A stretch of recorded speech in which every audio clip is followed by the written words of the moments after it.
Hello everyone, this is Prasoon Pachori and I welcome you all to this amazing channel Simplified Mathematics for class 9th and 10th। और बच्चों आज मैं आपके लिए लेके आ गया हूँ एक नई वीडियो जिसके अंदर हम लोग बात करने वाले हैं क्लास 10th के chapter number 10th that is called circles. आज मैं सर्कल्स की बातें करूंगा आपके साथ।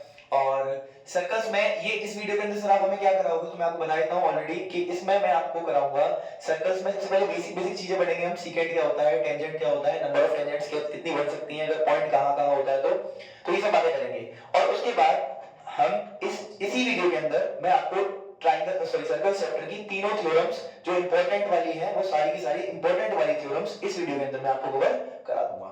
ठीक है, जो आपके बोर्ड्स में पूछी जाती हैं। ठीक है, सारी सारी मैं बताऊंगा आपको कौन सी थ्योरम सबसे ज्यादा पूछी जाती है, वो भी मैं आपको इस वीडियो के अंदर बताऊंगा। ठीक है, तो शुरू करते हैं।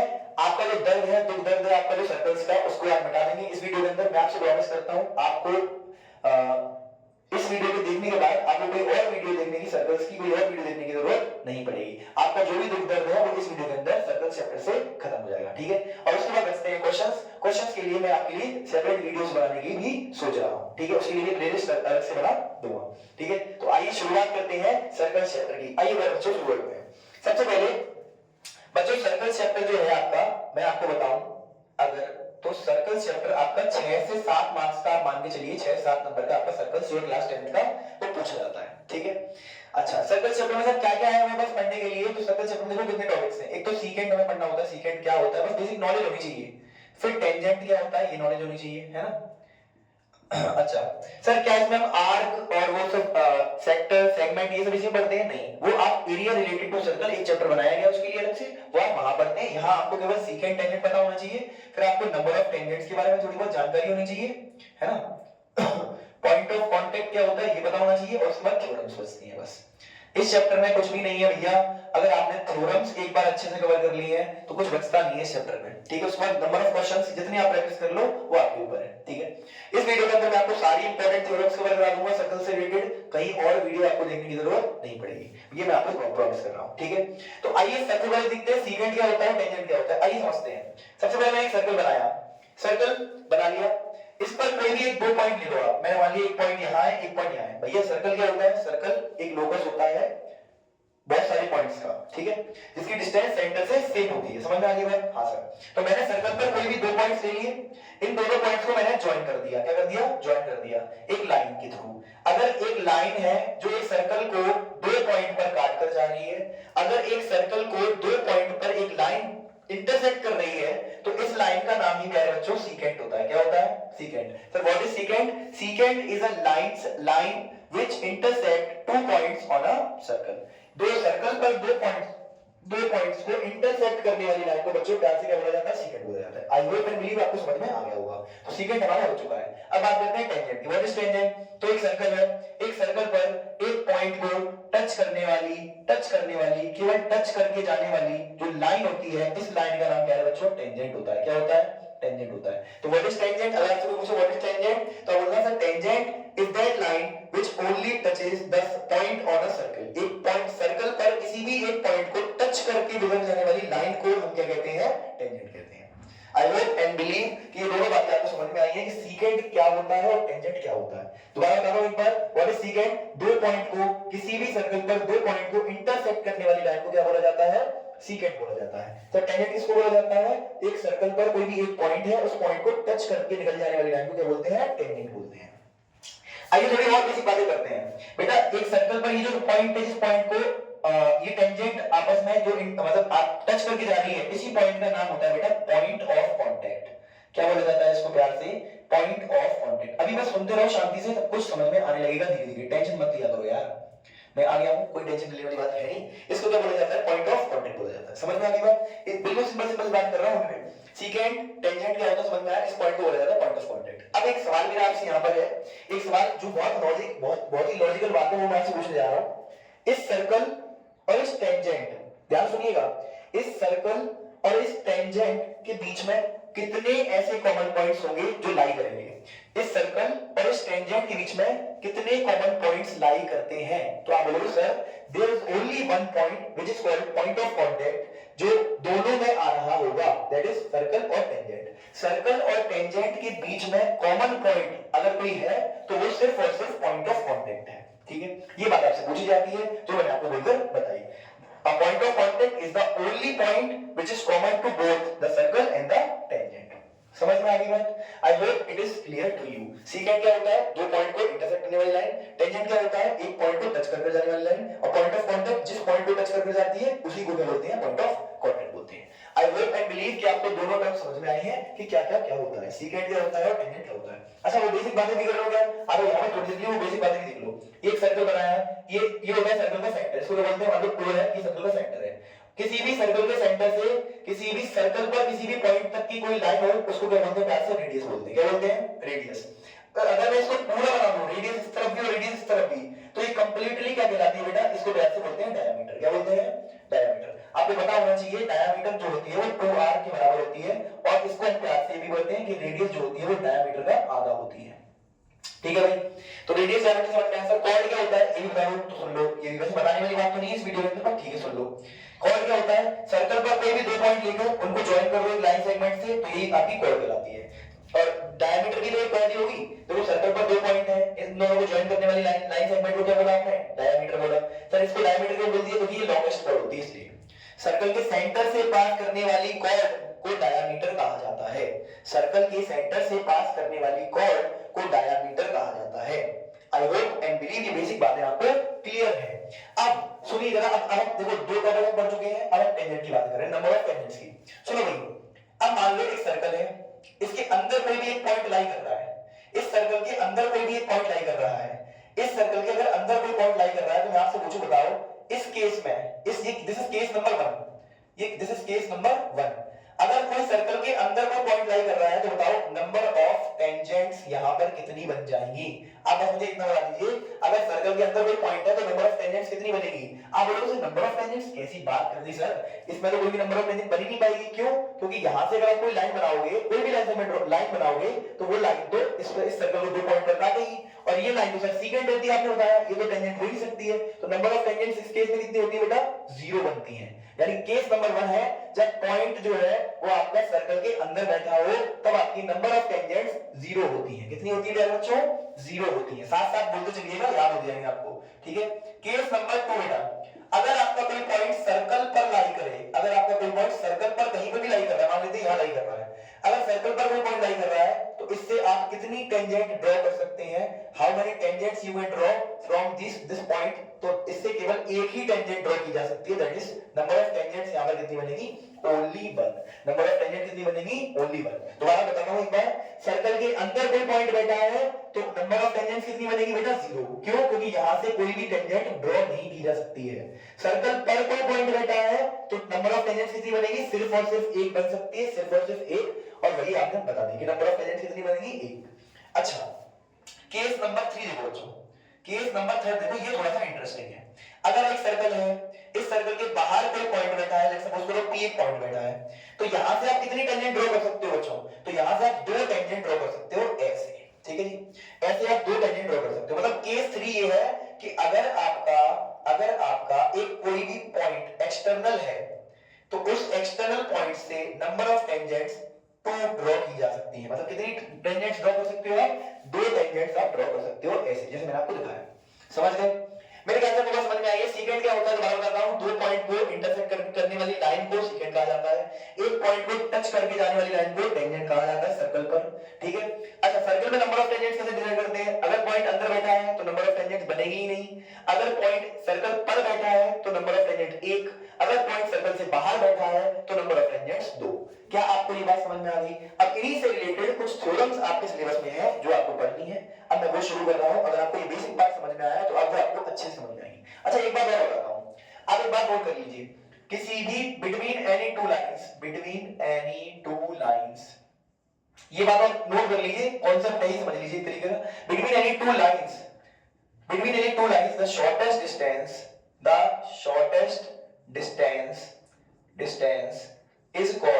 is called the perpendicular distance। अब ये बात आपको कहां काम आएगी? अभी मैं आपको थ्योरम नंबर 1 कराऊंगा, उसमें ये बात काम आएगी। मैं आपको बता रहा हूं ये बात मैंने क्या लिखी है वो सुन लो एक बार। कोई भी दो लाइंस के बीच में जो सबसे शॉर्टेस्ट डिस्टेंस होती है ना, शॉर्टेस्ट डिस्टेंस, कोई भी दो लाइंस के बीच में जो सबसे छोटी डिस्टेंस होती है उसी को प्यार से परपेंडिकुलर डिस्टेंस कहा जाता है। मतलब ऐसी डिस्टेंस जो 90 डिग्री का एंगल बना रही होगी। जैसे मैं आपसे कहूं ये एक लाइन है, ये एक लाइन है, इसके बीच में सबसे छोटी डिस्टेंस बेटा यही होगी, और ये डिस्टेंस क्या कहलाएगी? ये डिस्टेंस परपेंडिकुलर डिस्टेंस कहलाएगी। बोलो यहां तक बात समझ में आ गई या नहीं आई? यहां तक बात समझ में आ गई? बिल्कुल बेसिक कहानी शुरू की है हमने भी। अब हम थ्योरम्स कवर करने जा रहे हैं, ठीक है? इसको नोट करिए, फिर मैं आपको थ्योरम्स कवर कराता हूं। प्लीज नोट इट डाउन मेरे बच्चों, जल्दी नोट कर लीजिए इसको, जल्दी नोट करिए। आई होप यहां तक की बातें सारे आपको समझ में आई होंगी। अभी तक 10 मिनट में हमने सारा बेसिक पार्ट कवर कर लिया है। अब बाकी के जितना भी टाइम लगेगा देखते हैं, जल्दी जल्दी कवर करने की कोशिश करते हैं जितना हो जाए। हुआ बेटा ने 1 2 3 आ जाइए। आइए अब हम थ्योरम्स कवर करने जाएंगे। ये मैंने बेसिक पार्ट आपको 10 मिनट में सारा पढ़ा दिया कि सीकेंट क्या होता है, टेंजेंट क्या होता है ना, डायमीटर क्या होता है, कॉर्ड क्या होता है, सर्कल के। वैसे ये नहीं बताना चाहिए सर्कल में, क्योंकि अब ये बेसिक चीजें जो आप पढ़ के हुए आए हो, है ना, पर ठीक है। आ जाइए अब हम क्या करने जा रहे हैं, अब हम थ्योरम कवर करने जा रहे हैं। Theorem number 1। आइए ये थोड़ा सा चल नहीं रहा भाई, इसको देखते हैं। Theorem number 1, theorem number 1। अब मैं आपको पहले थ्योरम कवर कराने जा रहा हूं, जरा देखते रहिएगा शांति से। थ्योरम नंबर 1 क्या बोलती है पहले वो सुन लो एक बार, कि एक सर्कल पर अगर कोई टेंजेंट ड्रॉ की गई है, अगर कोई टेंजेंट ड्रॉ की गई है, इस मतलब एक सर्कल पर अगर कोई टेंजेंट ड्रॉ की गई है, मान लेते हैं इस पॉइंट पे, ये this is point is P and ये टेंजेंट है A और B, ठीक है दोस्त, A और B, और ये पॉइंट है मान लेते हैं O, ठीक है। तो वो आपसे कह रहे हैं अगर एक सर्कल पर कोई टेंजेंट ड्रॉ की गई है तो ये प्रूव करो कि ये टेंजेंट इस रेडियस के साथ, ये रेडियस हो गई, ये सेंटर है, अगर ये सेंटर है तो ये रेडियस हो गई ये वाली, तो ये रेडियस के साथ 90 डिग्री का एंगल बनाएगी। ये आपको प्रूव करना है, ये आपको प्रूव करना है, ठीक है। तो आप इसकी स्टेटमेंट सबसे पहले याद कर लीजिए, a tangent drawn to a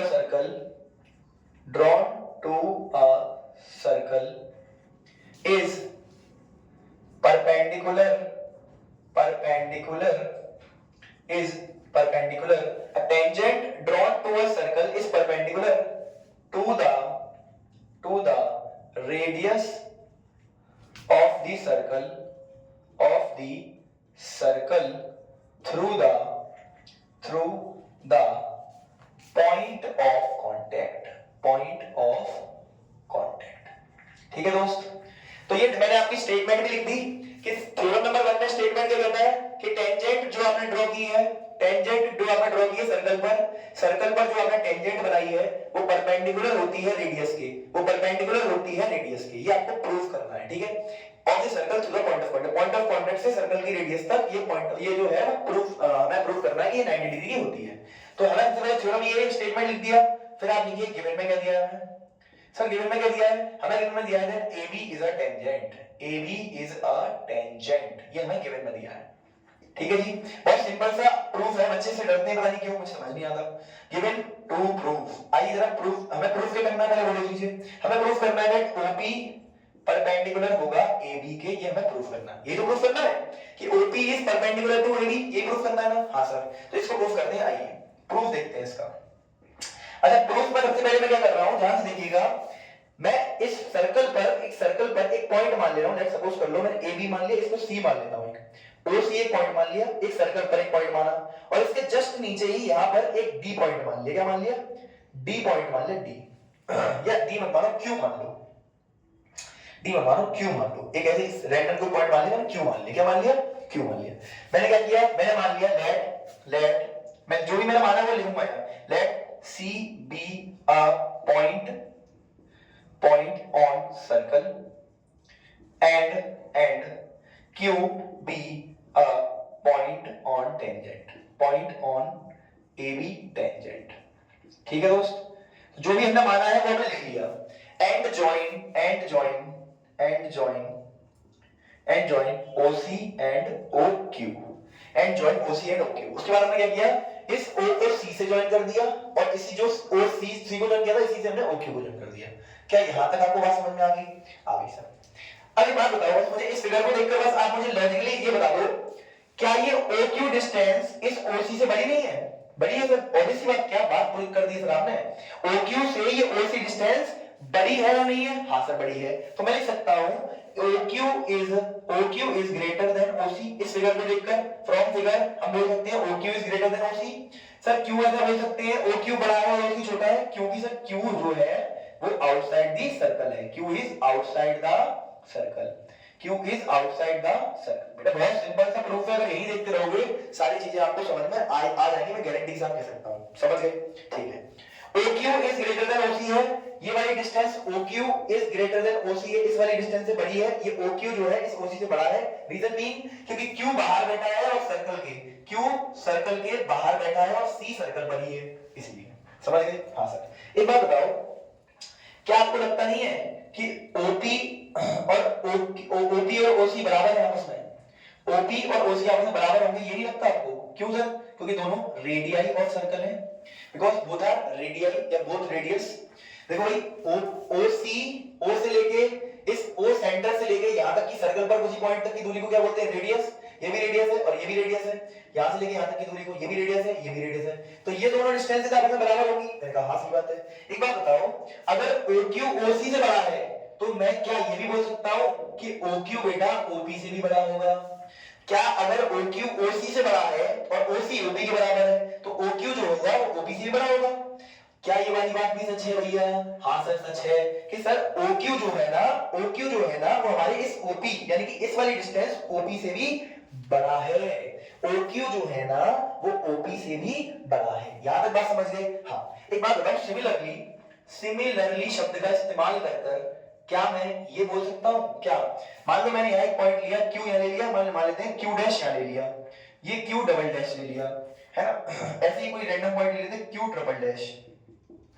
मैंने Q dash Q double dash Q triple dash, Q तो यहां हो चुका था इसलिए Q डैश लिया, इसको Q double dash Q triple dash, मैंने 3 पॉइंट और ले लिए एक्स्ट्रा। इन तीनों को मैंने O से ज्वाइन किया, ज्वाइन करो, ये वाला पॉइंट यहां आएगा, सॉरी ऐसे। एक बात बताओ, अगर मैं आपसे कहूं बच्चों, अगर मैं आपसे कहूं कि OQ dash OQ double dash OQ triple dash, तो ये सारी की सारी जो डिस्टेंसेस हैं OQ dash OQ double dash OQ triple dash, क्या ये सारी की सारी डिस्टेंसेस बड़ी होंगी OP से या नहीं होंगी? ये बता दीजिए बस।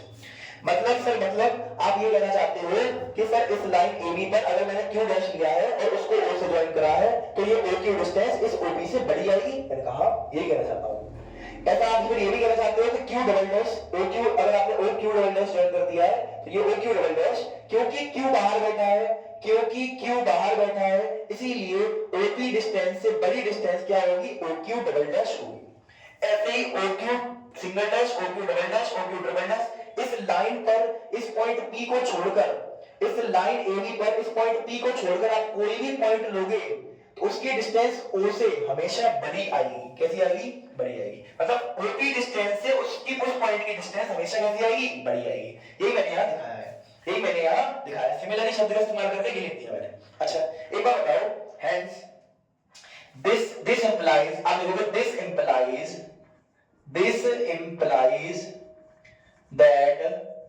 implies that OP is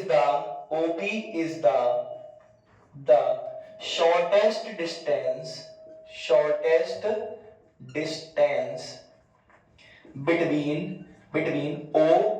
between O and AB।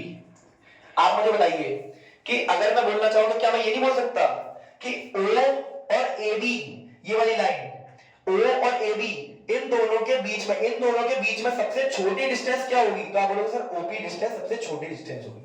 OP distance कैसी डिस्टेंस होगी बच्चों? सबसे छोटी डिस्टेंस होगी। ये मैंने लिखा है, this implies that OP is the shortest distance between O and AB। एक बार बताओ, मैंने आपको बताया दो लाइंस के बीच में, इससे पहले मैंने आपको अभी लास्ट में जाते एक चीज बताई थी कि दो लाइंस के बीच में, दो चीजों के बीच में सबसे छोटी दूरी को हम क्या कहते हैं? परपेंडिकुलर डिस्टेंस कहते हैं। क्या कहते हैं? परपेंडिकुलर डिस्टेंस कहते हैं। तो हम बोल सकते हैं Hence ये आपको दिख रहा है नीचे, is it visible to you? Yes, absolutely. तो हम बोल सकते हैं यहाँ पर hence OP is the shortest distance, hence OP perpendicular to AB, hence OP perpendicular to AB. अब यहाँ लिख सकते हैं ये हो गया, तो hence proved. ठीक है जी, क्या मैंने प्रूव कर दिया कि अगर OP शॉर्टेस्ट डिस्टेंस है, hence it is the perpendicular distance, तो हम बोल सकते हैं perpendicular distance को कैसे दिखाते हैं, OP perpendicular to AB. हमें प्रूफ भी यही करना था, देख लीजिए OP परपेंडिकुलर AB के हमें प्रूफ करना था. ठीक है जी, क्या आपको ये विजिबल है पूरा पूरा? देख लेते हैं एक बार. जी हाँ, ठीक है. दोबारा देखो मैंने क्या किया इसमें, मैंने क्या किया, मैं आपको दोबारा समझाता हूँ. एक सर्कल पर एक टेंजेंट ड्रॉ कर लेते हो AB, P पॉइंट मानकर इसको O पॉइंट माना, इसको ज्वाइन कर दिया. फिर मैंने इस पर एक पॉइंट माना सर्कल C, इसको एक पॉइंट माना इस AB लाइन पर Q, और मैंने दोनों को ज्वाइन कर दिया. फिर मैंने क्या किया, इस पर एक और पॉइंट माना Q dash, Q double dash, Q triple dash, तीन पॉइंट मैंने इस पर मान लिए. अच्छा, इसके बाद क्या किया मैंने, इस सबको ज्वाइन कर दिया. सबको ज्वाइन करा तो मैंने देखा कि OQ डिस्टेंस OC से कैसा है बेटा, बड़ा है. क्यों? क्योंकि Q आउटसाइड सर्कल बैठा है. तो मैंने कहा OC और OP तो बराबर है, यानी कि अगर जो चीज OC से बड़ी है वो चीज OP से भी बड़ी होगी, तो ये लिख दिया. अगर OP से बड़ी OQ आ रहा है तो similarly OQ dash, OQ double dash, OQ triple dash, ये सब भी किससे बड़ा आएगा, OP से बड़ा आएगा. अगर ये सब OP से बड़ा है तो इसका मतलब क्या है, इसका मतलब समझो. इसका मतलब ये कहना चाहते हैं कि OP डिस्टेंस O और AB लाइन के बीच की सबसे छोटी डिस्टेंस है. O और AB लाइन के बीच की सबसे छोटी डिस्टेंस क्या है सर, वो सबसे छोटी डिस्टेंस OP है. अगर OP सबसे छोटी डिस्टेंस है तो वही क्या है, परपेंडिकुलर डिस्टेंस है. This was the proof of theorem number 1 कि a tangent drawn to a circle is perpendicular to the radius of the circle through the point of contact. Sir perpendicular का मतलब क्या होता है, perpendicular का मतलब होता है बेटा कि ये 90 डिग्री का एंगल बनाएगी. समझ में आ गई बात? I hope this theorem is clear to you. इसको नोट करिए, उसके बाद मैं आपको सेकंड नंबर की थ्योरम पर लेके चलता हूं. जरा नोट करो इसको, प्लीज नोट इट डाउन बच्चों, प्लीज नोट इट डाउन. क्या है बच्चों, हुआ बता लें.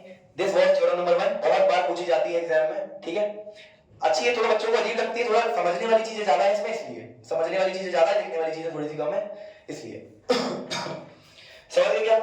बता लें 1 2 3 आइए, आ जाइए. आइए अब थ्योरम नंबर 2 पर चलते हैं. सुनो दोस्त,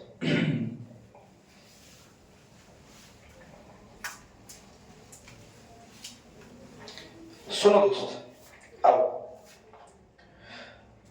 थ्योरम नंबर 2 सर ये क्या कहती है, आइए जरा देखते हैं इसको भी. थ्योरम नंबर ये क्या कहती है, सुनो.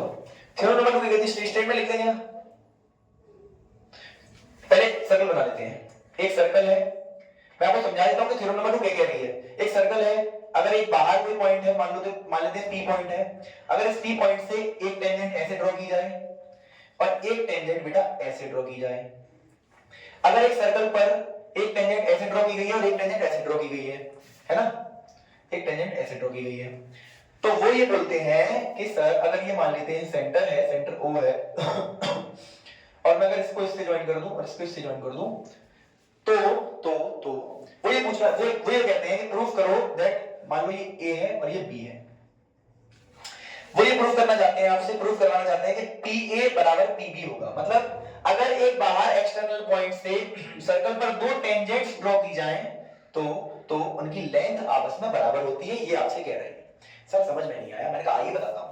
To tangents drawn from an external point, drawn from length of two tangents drawn from an external point, length of two tangents drawn from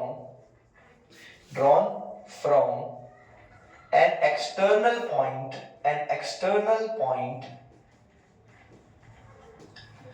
length of two tangents drawn from an external point to a circle are equal in length, या are equal कर लो, सिर्फ इतना कर लो, equal कर लो. Length of two tangents drawn from an external point to a circle are equal. This is statement of theorem number 2. बोलो यहां तक समझ में आया? यहां तक समझ में आया? थ्योरम नंबर 2 क्या कहती है, समझ में आया कि अगर दो एक एक्सटर्नल पॉइंट से एक सर्कल पर, अगर एक एक्सटर्नल पॉइंट से एक सर्कल पर कोई भी दो टेंजेंट्स अगर ड्रॉ की जाती हैं तो इनकी लेंथ आपस में बराबर होती है, ये हमें प्रूफ करना है। आइए तो थ्योरम में प्रूफ क्या करना है वो लिख लीजिए। सबसे पहले गिवन लिखेंगे, हमारे सबसे पहले हम क्या लिखते हैं, गिवन लिखते हैं। गिवन में क्या दिया गया है that PA and PB are two tangents, ये हमें दिया गया है। ठीक है जी, दिया गया तो अच्छी बात है। हमें प्रूफ क्या करना है बच्चों, हमें प्रूफ क्या करना है बच्चों, हमें प्रूफ ये करना है that PA is equals to PB, PA is equals to PB। ठीक है, अच्छा हमें ये प्रूफ करना है तो टू प्रूफ में लिख लिया। अब प्रूफ देखो कैसे करेंगे, सुनो प्रूफ कैसे करेंगे बच्चों। इसको प्रूफ करने के लिए आपको थोड़ा सा दिमाग लगाना, ज्यादा नहीं लगाना, थोड़ा सा लगाना। वो दिमाग क्या है, आपको सबसे पहले इस पॉइंट P को एक लाइन सेगमेंट के साथ इस O से ज्वाइन कर देना है। PO एक लाइन सेगमेंट, आपको लिखना है सबसे पहले ज्वाइन PO। क्या करना है, ज्वाइन PO। आपने PO को ज्वाइन कर दिया। PO को ज्वाइन करने के बाद मैं आपको एक बात बोलना चाहता हूं, ये जो दो ट्रायंगल्स बने कौन सा PAO और PBO, इन दोनों ट्रायंगल्स को कॉन्ग्रुएंट कर दो बच्चों। क्या कर दो, कॉन्ग्रुएंट। क्लास 9 कॉन्ग्रुएंसी आपने पढ़ा होगा तो आप इस सवाल को तुरंत कर लोगे। PO को ज्वाइन करने के बाद आपने क्या करना है, now in triangle PAO and triangle PBO, जिस बच्चे ने कॉन्ग्रुएंसी पढ़ रखा है उसको बातें समझ में आएंगी, फिर मैं कोशिश करता हूं सबको समझ में आए। आइए इस इन दोनों ट्रायंगल देखो जरा, PAO इस वाले ट्रायंगल में और PBO इस वाले ट्रायंगल में, नीचे वाला ट्रायंगल ऊपर वाला ट्रायंगल, इन दोनों ट्रायंगल्स में आप जरा देखिए क्या क्या बराबर है। सुनो भाई सुनो सर, OA बराबर OB होगा, क्यों, क्योंकि सर दोनों रेडियाई हैं, बोथ रेडियस। भाई साहब देखो ना, ये डिस्टेंस और ये डिस्टेंस बराबर होगी कि नहीं होगी, ये इस ट्रायंगल का है और ये इस ट्रायंगल का है, ये दोनों डिस्टेंस आपस में बराबर होंगी सर, क्यों, क्योंकि दोनों रेडियस हैं। क्या है, दोनों रेडियस हैं इसलिए। अच्छा दूसरी बात सर, और क्या बराबर होगा बेटा, ये जो OP डिस्टेंस दिख रही है ये OP बराबर OP होगा, क्योंकि सर दोनों में कॉमन है तो कॉमन साइड लिख देंगे, कॉमन है इसलिए। ठीक है दोस्तों। सर अब एक तीसरी चीज कहां से लेके आए, याद करो अभी जो पहली थ्योरम में आपको पढ़ा कर आया हूं, क्या पढ़ा कर आया हूं कि ये एंगल कितना होगा बताना जरा। देखो एक टेंजेंट एक रेडियस, टेंजेंट और रेडियस, टेंजेंट और रेडियस, टेंजेंट और रेडियस के बीच का एंगल कितना होगा बच्चों, 90 डिग्री। ऐसे ही देखो टेंजेंट और ये रेडियस, टेंजेंट और ये रेडियस, P भी एक टेंजेंट और ये रेडियस है, तो इसके बीच का एंगल कितना होगा बच्चों, 90 डिग्री। यानी ये एंगल भी 90 डिग्री और ये एंगल भी 90 डिग्री। तो आप बोल सकते हैं एंगल, ये कौन सा एंगल है, PAO, angle PAO it is equal to angle PBO, and ये दोनों बराबर क्यों है, बिकॉज ईच 90 है दोनों, ईच 90 डिग्री। क्या बात समझ में आ गई आपके, क्या बात समझ में आ गई आपके, बोलो बोलो बोलो। हाँ सर यार समझ में आ गया है। तो आप बोल सकते हैं बाई, अब लोग किससे ये दोनों ट्रायंगल्स आपस में कॉन्ग्रुएंट है, आपको लगेगा sir side angle side, side angle side, ऐसा हो सकता है क्या, नहीं हो सकता, क्योंकि बेटा साइड एंगल साइड में ये जो एंगल होता है ये इंक्लूडेड होता है। सर इसका मतलब क्या होता है कि दो साइड के बीच में आने वाला एंगल, और यहां कोई भी एंगल दो साइड के बीच में नहीं आ रहा। समझ में आ गई बात, क्योंकि देखो एक साइड ये है एक साइड ये है, इनके बीच में आने वाला एंगल ये होता, पर ये तो एंगल है ही नहीं, ये वाला तो एंगल है ही नहीं। तो अब ये किससे प्रूफ होंगे, फिर आपने क्लास 9 में एक प्रॉपर्टी पढ़ी होगी, कॉन्ग्रुएंस का क्राइटेरिया पढ़ा होगा RHS। क्या पढ़ा होगा, RHS। देखो 90 डिग्री के ठीक सामने वाला क्या होता है, हाइपोटेनस, यानी कि ये वाली साइड हाइपो हो गई है ना, ये हाइपो हो गई, ये वाला एंगल कौन सा हो गया, R हो गया, राइट एंगल हो गया, right angle hypotenuse side, right angle hypotenuse side. तो हम बोल सकते हैं by RHS congruence criteria, congruence criteria, हम बोल सकते हैं by RHS congruence criteria triangle PAO is congruent, congruent का सिंबल लगा दिया टू ट्रायंगल PBO, ये दोनों ट्रायंगल्स आपस में मैंने क्या कर दिए बेटा, कॉन्ग्रुएंट कर दिए। क्या कर दिए, कॉन्ग्रुएंट कर दिए। तो अब नाउ सो बाई CPCT आप क्या बोल सकते हो, CPCT से आप क्या 9th में क्या लिखते थे, याद करो, corresponding parts of congruent triangle से आप क्या लिखते थे, corresponding parts of congruent triangle से हम लिखते थे दैट PA बराबर PB, PA बराबर PB। ठीक है भाई, ठीक है भाई, जिसको क्लास 9 का कॉन्ग्रुएंसी आता है उसको इस सवाल में कोई भी दिक्कत नहीं आ सकती, गारंटी दे रहा हूं इस बात की। ठीक है भाई, ठीक है। तो यहां से हमने प्रूफ कर दिया PA is equals to PB। देख लीजिए CPCT से हमने प्रूफ कर दिया PA बराबर PB, और हमें यही प्रूफ करना था तो लिख दी हैज प्रूफ। समझ गए क्या, दोबारा रिपीट करता हूं, मैंने एक बार इसमें क्या किया है पहले दिख रहा है कि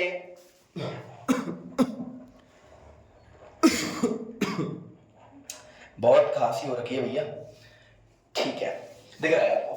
तो मैंने इसमें क्या बताया आपको, एक सर्कल पर, अगर एक सर्कल पर बाहर से कोई एक्सटर्नल पॉइंट है, उससे अगर कोई दो टेंजेंट्स ड्रॉ की जाती हैं, अगर एक सर्कल पर बाहर से कोई एक्सटर्नल पॉइंट से दो टेंजेंट्स ड्रॉ की जाती हैं, तो उनकी जो लेंथ होती है वो आपस में कैसे होती है बच्चों, बराबर। ये हमें प्रूफ करना था। तो मैंने कहा गिवन में कर दिया है P और P भी दो टेंजेंट्स हैं, प्रूफ क्या करना है, PA बराबर PB। हमने क्या किया, ज्वाइन कर दिया P को O से। ज्वाइन कर सकते हैं क्या, हाँ सर कर सकते हो, कोई दिक्कत नहीं है। PO को ज्वाइन कर दिया। अब हमें दो ट्रायंगल्स नजर आए, एक ये वाला ट्रायंगल ऊपर वाला, एक नीचे वाला ट्रायंगल, इन दोनों को बस कॉन्ग्रुएंट कराया। कॉन्ग्रुएंट कैसे करा, OA बराबर OB, मतलब ये डिस्टेंस और ये डिस्टेंस बराबर, क्यों, क्योंकि रेडियस है इसलिए। OP बराबर OP मतलब ये डिस्टेंस और ये डिस्टेंस बराबर, क्योंकि कॉमन है, दोनों में आ रही है, ये साइड कॉमन है, दोनों ट्रायंगल्स में आ रही है इसलिए। और ये वाला एंगल बराबर ये वाला एंगल, क्यों, क्योंकि दोनों 90 डिग्री के। अभी मैंने आपको पिछला थ्योरम में प्रूफ कराया कि किसी भी टेंजेंट और रेडियस के बीच में एंगल कितना होता है, 90 डिग्री। किसी भी टेंजेंट और रेडियस के बीच में एंगल कितना होता है, 90 डिग्री। इसलिए दोनों एंगल्स 90 डिग्री के। तो बाय RHS कॉन्ग्रुएंस क्राइटेरिया में क्या बोल सकता हूं, दोनों ट्रायंगल्स कॉन्ग्रुएंट। और अगर दोनों ट्रायंगल्स कॉन्ग्रुएंट हैं तो CPCD से उनका सब कुछ इक्वल, सब कुछ मतलब ऑल साइड्स इक्वल और ऑल एंगल्स इक्वल। तो साइड्स कैसे लिखते हैं, PA बराबर PB, AO बराबर PO और PO बराबर PO। समझ में आ गई बात, ये मैंने आपको सिखा दिया। क्या बात समझ में आ गई, क्या बात समझ में आ गई। दिस वाज थ्योरम नंबर 2, इसको नोट करिए। थ्योरम नंबर 3 समझाता हूं, नोट करिए। नोट करिए please, please note it down very fast.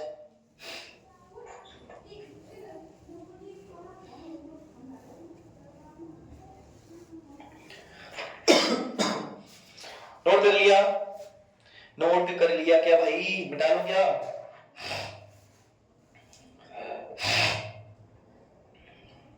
Note हुआ, मिटा लें, मिटा लें क्या, मिटा लें क्या, 1 2 3, मिटा लें क्या, मिटा लें क्या, मिटा लें क्या। अब देखो, अब जो अगली वाली थ्योरम है वो बहुत सिंपल है भाई, बहुत सिंपल है। अगर आपने यहां तक का प्रूफ समझ लिया है, यहां तक का प्रूफ समझ लिया है, तो अगली वाली थ्योरम में कुछ भी नहीं है, वो बहुत सिंपल है भाई।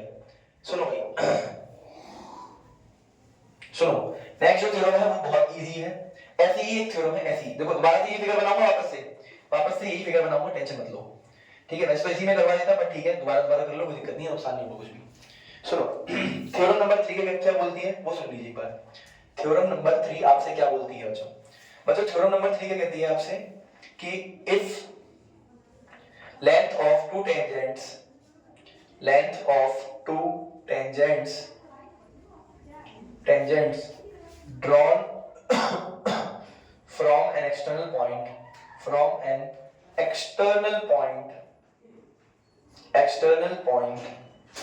are equal then, अगर दो टेंजेंट्स बाहर से, अगर किसी एक्सटर्नल पॉइंट से दो टेंजेंट सर्कल में बनाई जाती हैं तो क्या होता है, तो पहली बात ये होती है, they subtend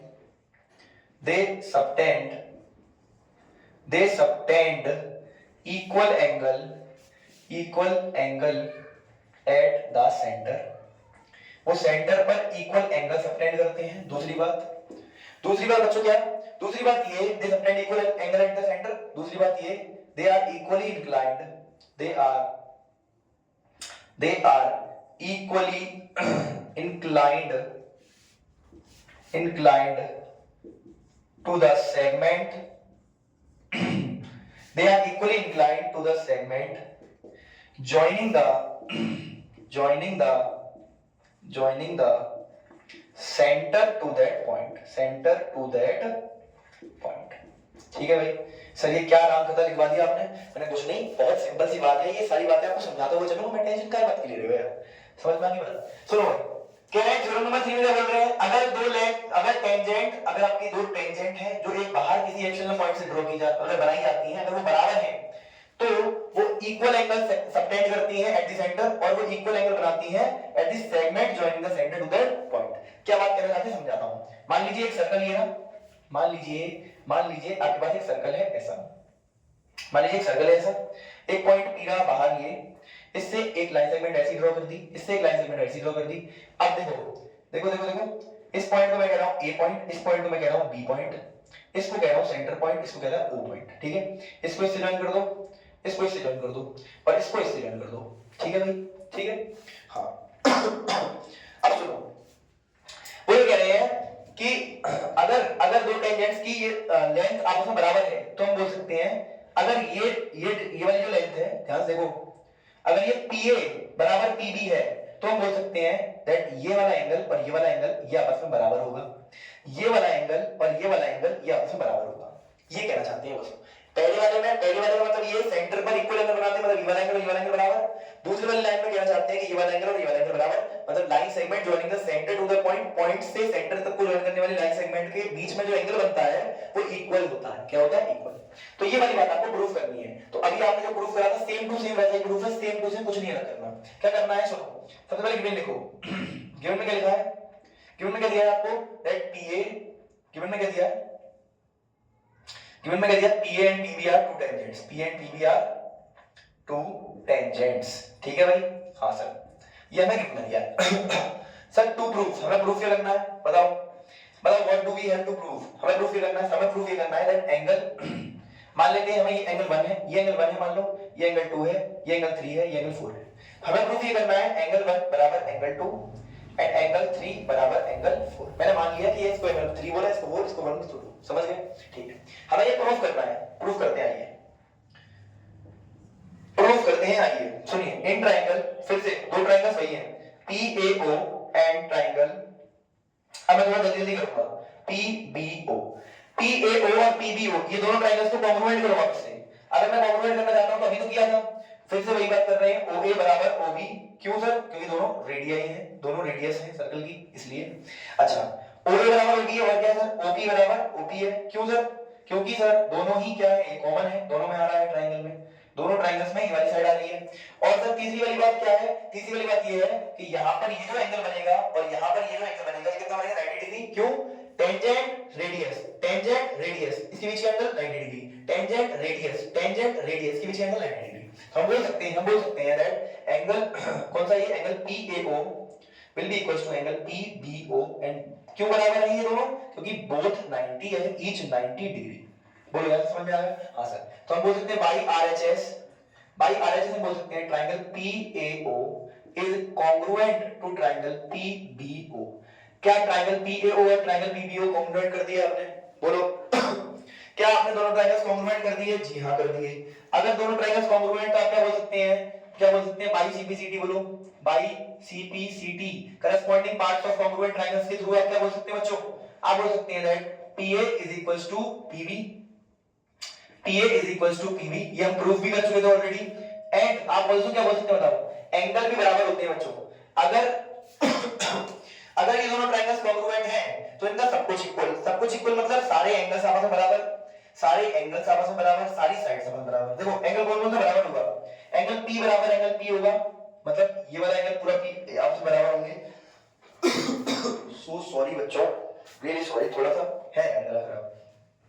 एंगल A बराबर एंगल B होगा, मतलब एंगल A बराबर एंगल B होगा। अच्छा, O बराबर O होगा, मतलब ये वाला एंगल पूरा आपस में बराबर होगा। अच्छा एक बात सुनो, ये 1 बराबर 2 भी होगा क्या? हाँ सर, 1 बराबर 2 होगा, बिल्कुल कह दिया आपने बात। तो यहां से बोल सकते हैं एंगल 1 बराबर एंगल 2, एंगल 1 बराबर एंगल 2 एंड एंगल 3 बराबर एंगल 4, एंगल 3 बराबर एंगल। यहां इस ट्रायंगल का ये एंगल इस ट्रायंगल के इस एंगल के बराबर, और इस ट्रायंगल का ये एंगल इस ट्रायंगल के इस एंगल के बराबर। अगर दोनों ट्रायंगल्स कॉन्ग्रुएंट है तो मैंने कॉन्ग्रुएंट कर दिए, कॉन्ग्रुएंट कर दिए, तो बाई CPCT में क्या बोल सकता हूं? ये साइड बराबर और ये दोनों एंगल्स बराबर, तो बस बराबर कर दिए। और ये हमसे प्रूफ करना था, हमने प्रूफ भी कर दिया, तो यहां लिख देंगे हैज प्रूफ। ठीक है बच्चों, तो ये मैंने आपको 3 थ्योरम्स कराई। इस थर्ड वाले को सुन लो एक बार दोबारा से।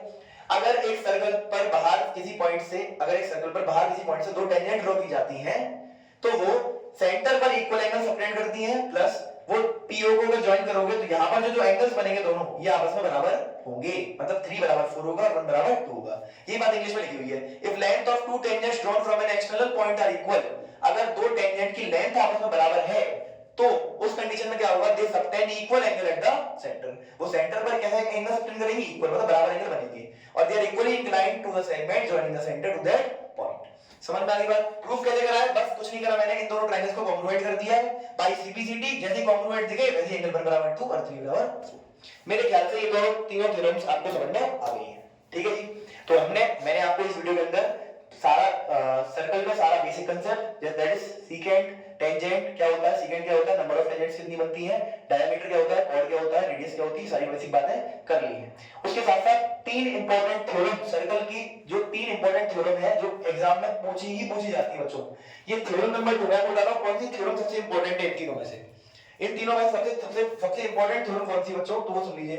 थ्योरम नंबर जो 2 मैंने आपको कराई, थ्योरम नंबर 2 ये डायरेक्टली एग्जाम में कई बार पूछी गई है बेटा, डायरेक्टली एग्जाम में पूछी जाती है कई बार।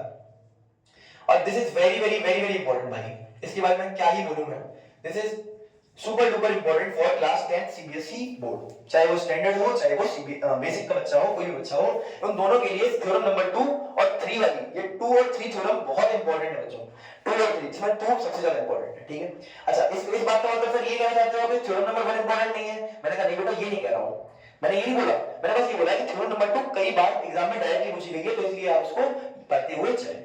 समझ में आ गई बात। तो मेरी तरफ से ये आपका चैप्टर जो है सर्कल्स हमने शुरू कर दिया है, और मैंने आज आपको सर्कल चैप्टर में सारी थ्योरम्स कवर करा दी, सारा बेसिक पोर्शन कवर करा दिया, ठीक है जी। बेसिक कंसेप्ट जो भी सर्कल में था वो सारा का सारा हो चुका है। अब बात करेंगे क्वेश्चंस में, नेक्स्ट वीडियो के अंदर मैं कोशिश करूंगा कि क्वेश्चंस भी मैं आपके लिए जल्दी से जल्दी प्रोवाइड कर सकूं, ठीक है। तब तक के लिए आप पढ़ाई करते रहिए, ऑल द वेरी बेस्ट।